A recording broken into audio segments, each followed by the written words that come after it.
we go, Kinesiology 223, Chapter 7. This is book presentation 5. Specifically in this presentation, we will be going over the section of the book that speaks about or writes about behavioral programs and behavioral modification theory.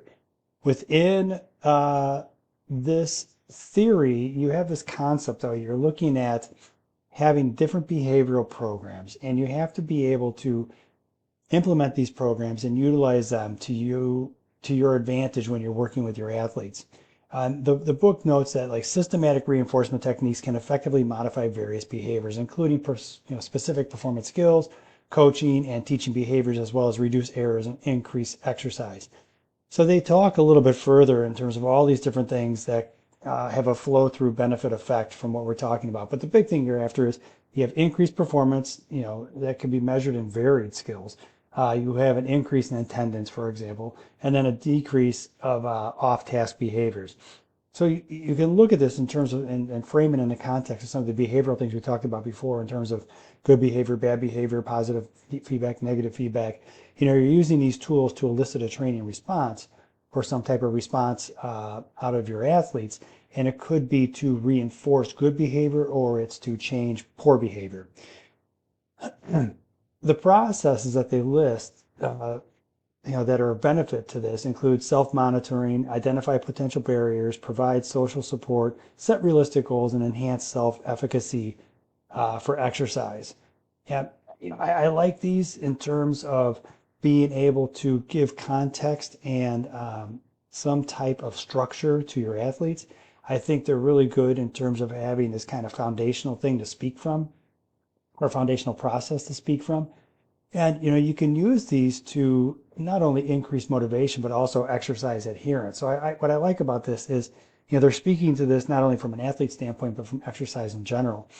And you're trying to give your athletes really have an understanding of what it is they're trying to accomplish and some of the challenges they may have along that process.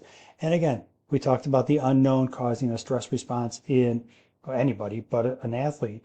And little things like, for example, identify potential barriers. When you're talking with your athletes, as you're working on this progression in this particular skill, you may have a challenge with this, this, and this.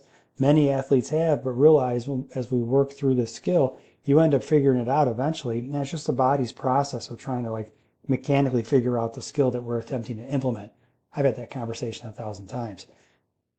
You provide social support in terms of working with athletes or even in the fitness environment. In the fitness environment especially, we try to do small group training and group exercise classes. These are ways to have people hold each other accountable, both directly and indirectly. And within that, you try to have people who come in and you set realistic goals for what they're trying to accomplish, whether it's in a classroom environment or it's in a training environment or even on a big picture environment. Say like right now, it's January and you're looking ahead to spring break, or in summertime, you're looking ahead to a fall sport. It could be any number of those things, but you're trying to put in place realistic goals and ways, and you articulate ways that there might be, or places where there might be potential barriers to that progress and to those goals. And then you try to create this kind of tribe mindset where you have people all working together towards a common goal, but also self goals as well. And then, you enhance the self-efficacy. Now, part of this is you got to believe you can do it, right? So if you don't believe that you're going to be a starting athlete for a particular sport, then you probably aren't going to be a starting athlete for a particular sport. If you don't believe you can achieve your goals fitness-wise, you probably aren't going to achieve your goals fitness-wise. So part of this is just this understanding and belief that the behaviors above and the things that you're implementing listed above here have to be implemented to help you on that process and really self-actualize and relate to and understand the goal that you're trying to accomplish. With creating programs, if you will, I'm kind of mooky here on how the book defines this, but they have major characteristics, right? They have to measure performance. You're developing new behavior, but in a certain regard, you're maintaining existing behavior and self-improvement, emphasize behavioral process. Also, you have coach systematically The coach systematically monitors, and encourage obtaining feedback. Now, when you look at these, you want to have performance evaluations. And the majority of what you do when you're evaluating performance, like we've talked about, you try to have this balance between quantitative and qualitative. If you're talking about working with an athlete to try to have them run more effectively, that's going to be more qualitative. You'll be evaluating that skill set and evaluating a movement pattern. If you're interested in having them run faster, then it becomes more quantitative.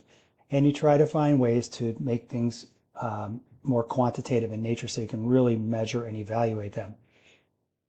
We talked about how reinforcement has to be early and has to be often when you're learning a new skill set, and this is reinforced here in terms of you're in a behavioral program. When you develop a new skill set or introduce a new skill, you have to reinforce many times over and over and over. But once you've established that skill set and you're trying to transition that skill into something else, then you're trying to maintain the existing behavior that you initially taught in terms of technique. So running technique wise, you're teaching running technique. Running technique lends itself to other drills, which lend themselves to the practice environment. So long story short, what you're trying to do is first develop a skill with lots of feedback. And then once they've have some type of mastery of that skill, you have some maintenance that happens. You have to reinforce a little bit, but then you're spending most of your time reinforcing yet again another new skill. You're challenging your athletes to have greater self-improvement. And, as an athlete, you want to have that kind of locus of control, and your motivation is to always be a better athlete and better, just whether it's 1% better tomorrow. I mean, just even the smallest of progress is what you seek every day. And then, et cetera, et cetera. Our coaches should be able to systematically monitor this behavior and monitor any kind of improvement. And then also, as a coach, you'd like to have it where you have this dialogue, and coaches who are authoritarian by nature, they'll have difficulty obtaining feedback from their athletes because their athletes will be somewhat apprehensive to even talk with them. So you want to have this kind of collaborative process when you're working with your athletes or your patient in rehab, to be able to have an understanding of, like, how did this feel? How do you get it? Are you able to do this skill? Are you not? And then it becomes this dialogue that works back and forth, and it becomes a collaborative effort. With the application of behavioral techniques, you can use the following guidelines to increase the effectiveness. And you're really trying to target and monitor the specific behaviors you're looking to work with and make adjustments to. And, I talked about when you're in a testing environment and you're in an experimental environment and you're testing a particular variable, you almost have to view it like that, where you're trying to work on one particular variable at that moment and not a whole series of different things when you're doing a very dynamic skill set. So you target the behavior itself. You try to define what that is. You record these behaviors. You provide feedback to your people.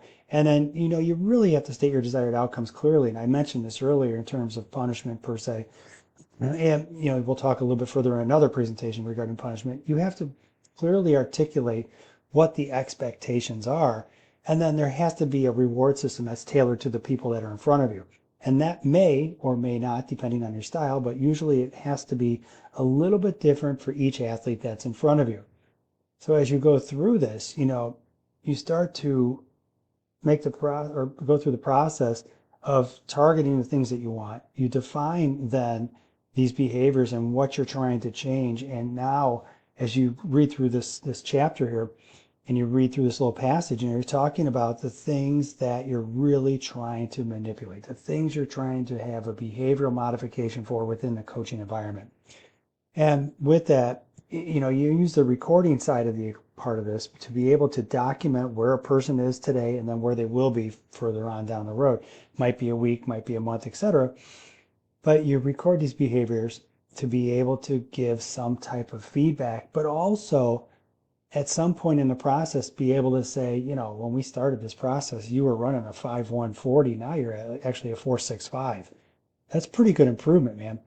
And that speaks to kind of the quantitative side of the equation. As a coach, you have to provide great feedback.